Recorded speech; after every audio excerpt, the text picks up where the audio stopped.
let's move on. Good. So That's a fun conversation. You gave me some cool things to think about. I'll have to wrestle through some of those. That's good. I appreciate that. No problem, man.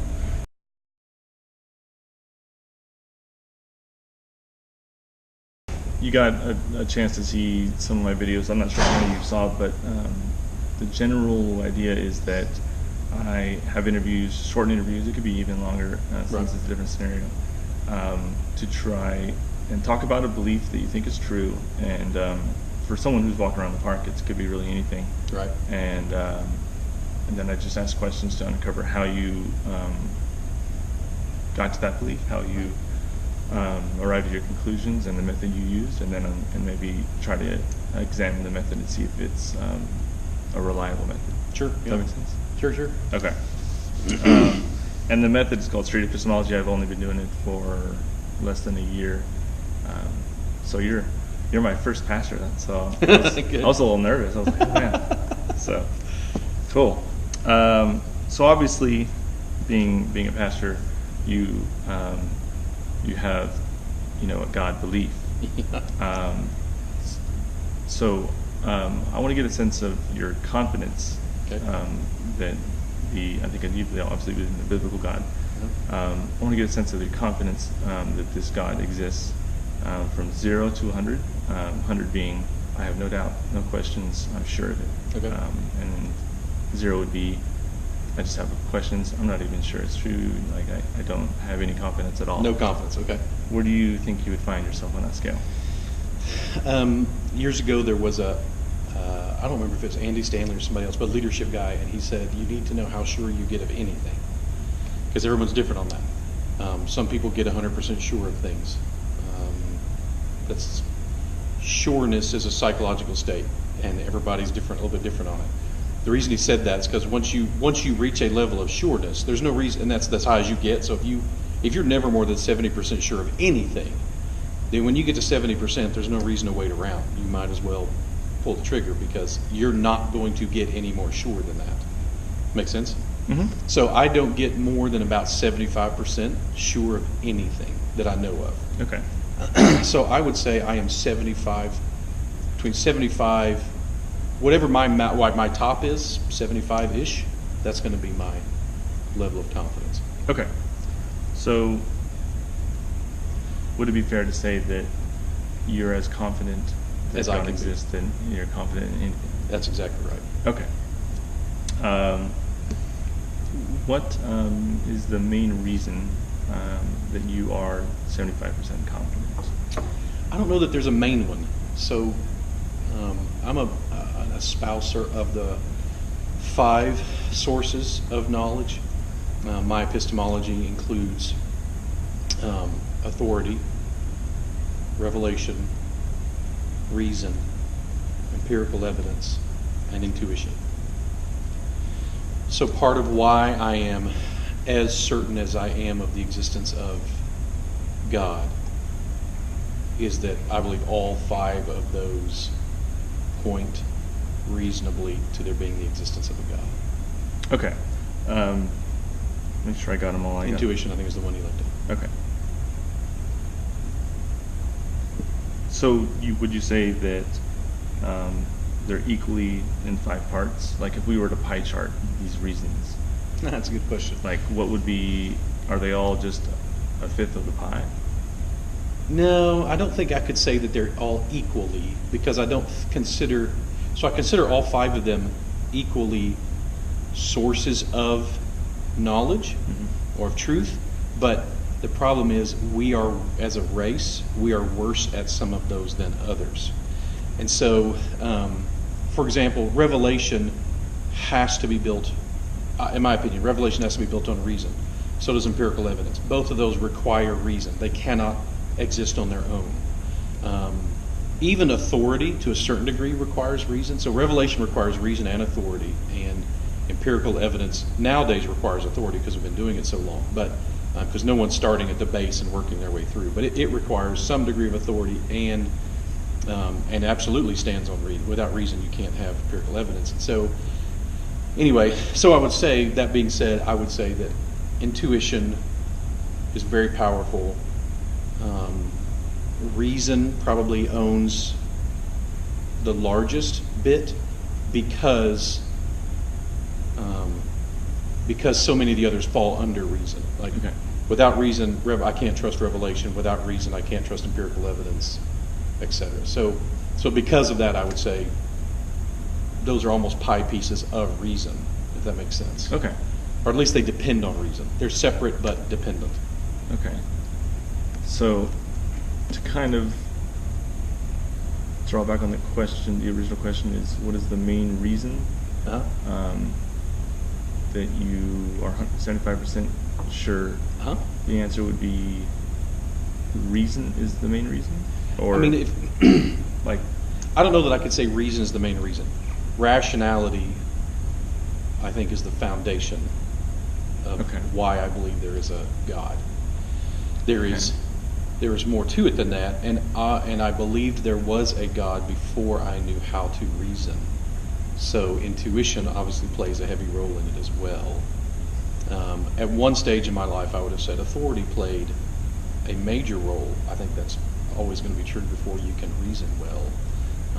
But I would now say that reason now trumps authority for me because I have questioned the authority to the point where it's now mine, not dependent on my authority, if that makes sense. Okay. So I guess what I'm trying to understand is, if let's just focus on reason. Sure. If you want to pick one, focus on that. What reasons do you have that validate the 75% confidence? Like, how does that work? So rational reason or rational discussion says that things have to make sense. They have to not contradict themselves. The law of non-contradiction has to be avoided, for example. Things that have to be true are true. So, for example, I would say I have to start with a rational belief like that there is such a thing as truth. There is such a thing as knowledge. And that is to say there is no such thing as truth. It's a self-contradictory statement, because the statement there is no such thing as truth is making a claim on truth. So if there's no such thing as truth, then the statement there's no such thing as truth cannot be true. So it's a self-contradictory statement. It's like saying no sentence has 5 words. Well, it's a self-contradictory statement. It has to. So the statement there is no truth is a self-contradictory statement, therefore cannot be accurate. So there must be such a thing as truth. Well, if there's such a thing as truth, if there's absolute concept of truth, what is going to be the source of that? Why would there be such a thing as truth? That's an important question.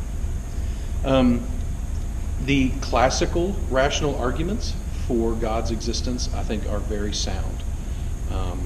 There's and I'll do them as simply as possible, but the argument based on the by definition argument, the ontological argument, that if God is that thing above which there is nothing, or God is the greatest, then it is greater to exist than not exist. Therefore, there must be a God. Before we go into those classic arguments, I want to focus on the truth aspect. Sure. When you say the reasons you have that get you to that 75% confidence is the idea that there has to be an absolute truth. Right. How does absolute truth relate to the God belief? So what that means is there have to be absolutes. If there is such a thing as an absolute, then that means there are self-existent concepts. There are things that are independent. They exist just because they exist. They don't need anything else to exist. They just do. And so you're going to need a source. Anything that exists has a source. Anything that begins to exist has a source. And so if you have anything that begins to exist has a source, there has to be a place where truth proceeds. It has to proceed from someone or something or somewhere. So to me, whatever that something, someone, somewhere is, that's going to be God. You're going to have that's going to be one of the traits of a God. If there's such a thing as a all-powerful monotheistic God, that's going to be that source. So how did you eliminate the possibilities of something that just exists that may not be a God? How did you conclude that whatever that thing is that just is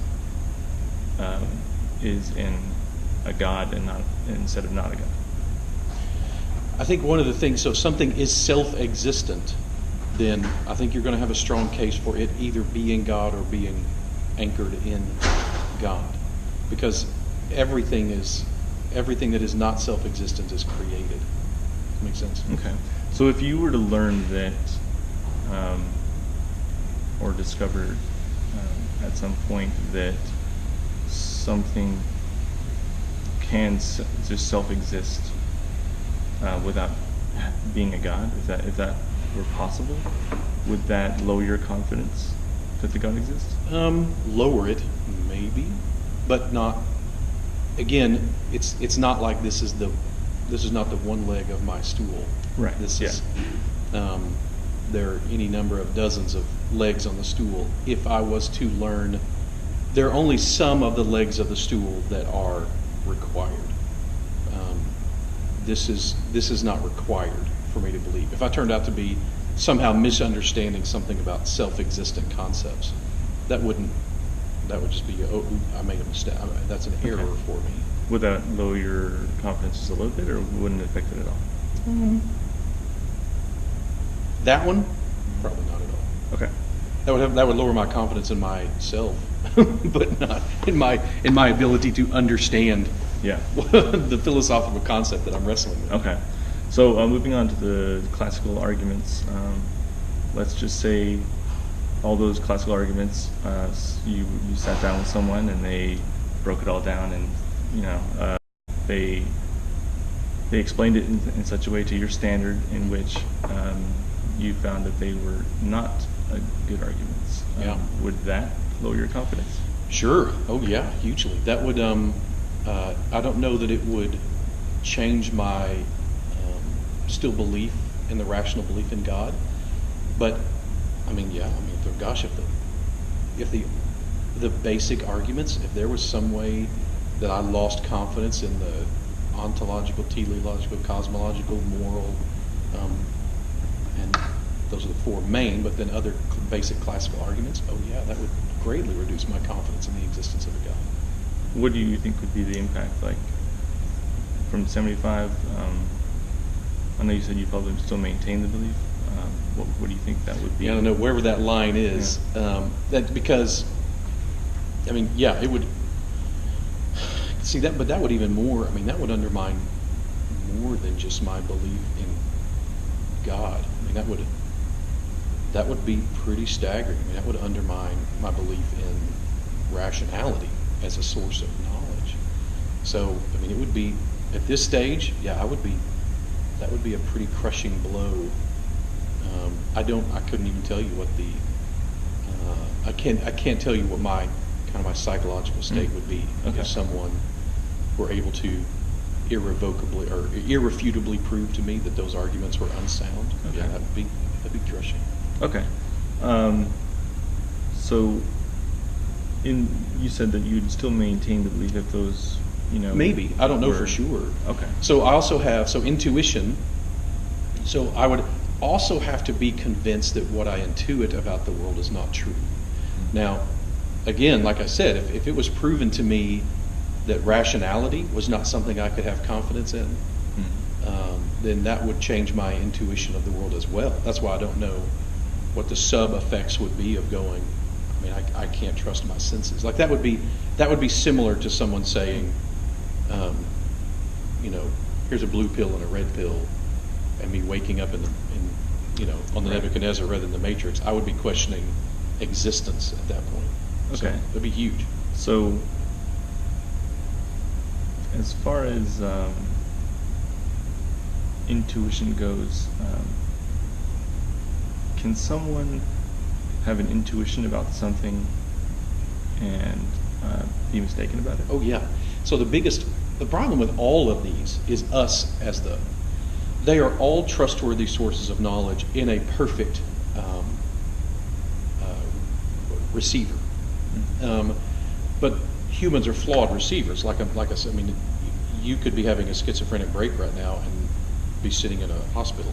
Like technically none of this could be happening. That's why it's not possible to be 100% certain of anything beyond a psychological level. I mean, psychologically, you can think you're 100% certain, and people who are experiencing delusions usually are 100% certain. So certainly intuition is not, none of these are absolutely trustworthy because I'm the one talking about them. That makes them, by definition, not absolutely trustworthy. Okay. I'm a flawed preacher.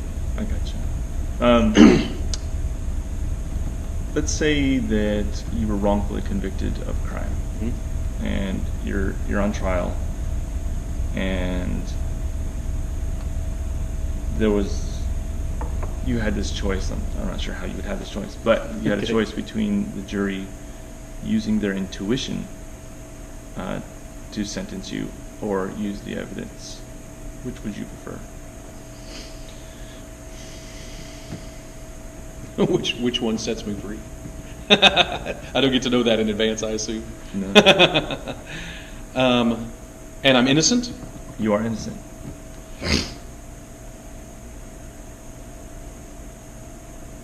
How good a job has my attorney done presenting the evidence?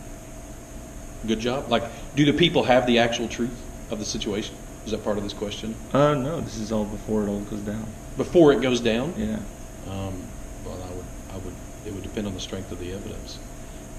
If I thought the evidence was terrible and it very much so pointed against me, if I'd been framed, then I would say, I want it on their intuition. I want to be able to get up and say, look at me, you can tell I didn't do this just by looking at me. Like, your gut tells you that I did. If the evidence is against me, but if the evidence is in my favor, then I would certainly want them to do the evidence. Interesting. Okay. Okay.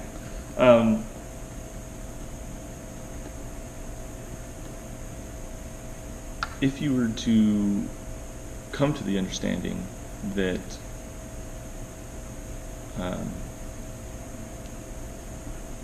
reason, so when we talk about all those ontological arguments, if they were shown to be bad arguments, you would question everything, and you just wouldn't necessarily, you'd question your existence and all stuff.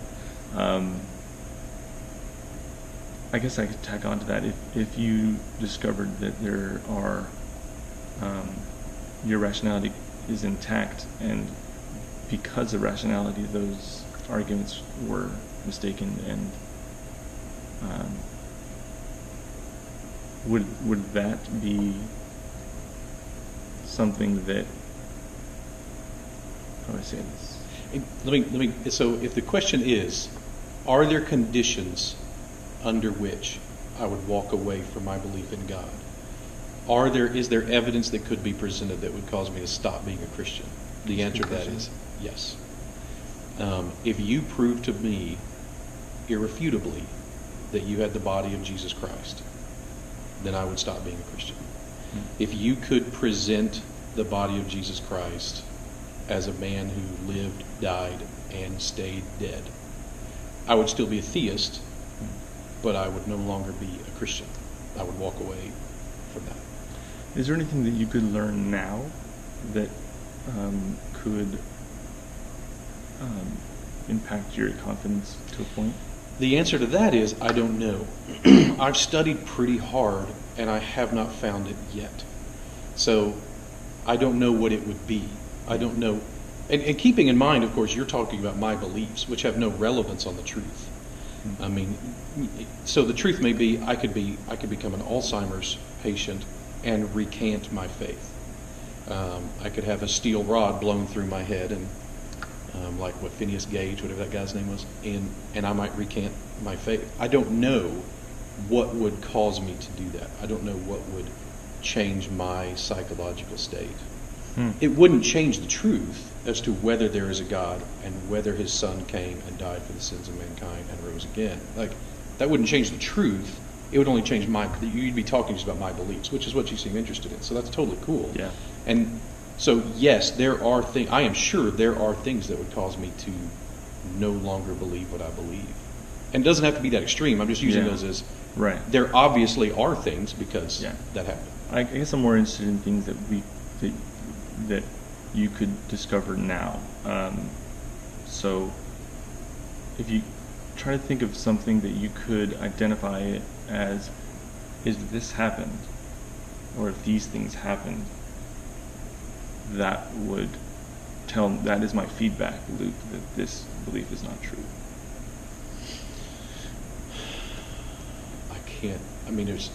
The problem is I've spent too many years questioning these things, and in my life, the gospel is the anvil around which the hammers lay broken, to quote Billy Graham. I'm not someone who has just kind of taken what I've been fed. So I've read every religious book that I know of. I have sat and spent hours with people with totally different beliefs that I do. I have pushed and challenged every belief I was given. It's what's frustrating to a lot of the atheists, like how you met me online, that they say things like that guy did, saying, you know more about this than I do, and yet you still believe it. Like, that's a big surprise to them. Like, yeah, I see it. I experience it. I have seen, as a therapist, I have seen the most horrific displays of humanity on other humans, and I've seen the most horrific examples of suffering. And yes, that creates doubt for me. There's no problem with doubt in an authentic belief system. Yeah. I don't have a problem with doubt. Of course I doubt. I mean, I think it's weird that people claim, no matter what their views are, and that they claim not to doubt. That seems to me, then there's something wrong. I mean, if you say there is no God, and then your wife gives birth to your first child and you're holding your baby in your arms, if you don't doubt at that moment your atheism, you're not being intellectually honest. If I'm sitting and talking to a person and they tell me that as a child they were serially molested by their father, who was a pastor, and they called out to God to help them and they never received that answer, of course I go, wow, that just makes me wonder, is there really a God out there? Mm-hmm. And so, but the thing is, there's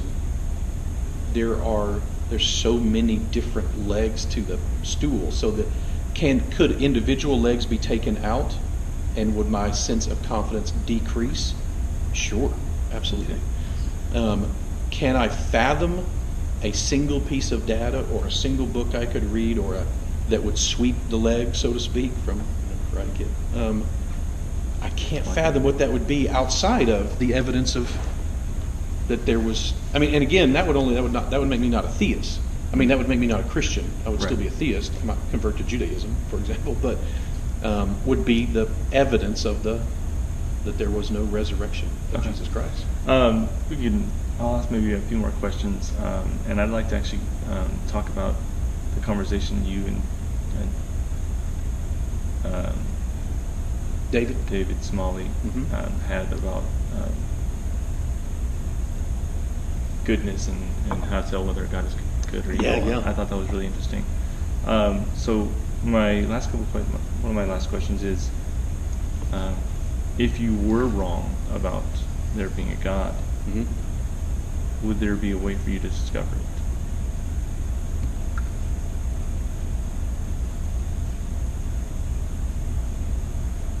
I mean, theoretically, yes, but I'm trying to decide if there practically would be a way to discover it.